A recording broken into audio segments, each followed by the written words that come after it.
నిస్సహాయ స్థితిలో ఉన్న పేతురు లేదా ఆ జాలరుల యొక్క ఆ పరిస్థితిని ప్రభు గొప్ప ఆనందంగా మలిచేశాడు. దేవునికి స్తోత్రము కలుగును గాక. నువ్వు నిస్సహాయ స్థితిలో ఉన్నావు, నువ్వు కృంగిపోని అవసరం లేదు. నీ పనికి తగిన ప్రతిఫలం లేదని నువ్వు బాధపడిపోని అవసరం లేదు. నీ కష్టానికి తగిన ప్రతిఫలం దక్కలేదని నువ్వు ఇబ్బంది పడని అవసరం లేదు. ప్రభు మాట మీద శ్రద్ధ ఉంచు, నీ జీవితాన్ని ఒక మంచి మార్గంలోనికి మార్చేస్తాడు. 12 ఏళ్ల నుండి రక్తస్రావం కలిగిన స్త్రీ, ఆమె జీవనోపాధి అంతా వైద్యం కొరకు ఖర్చు పెట్టిందట. బహు వైద్యులను సంప్రదించిందట. యేసు గురించి విన్నది.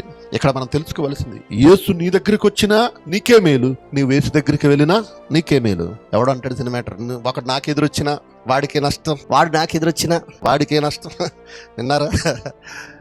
ఈ మనిషి అలాగ అంటాడు. కానీ దేవుడు ఏమంటాడు తెలుసా?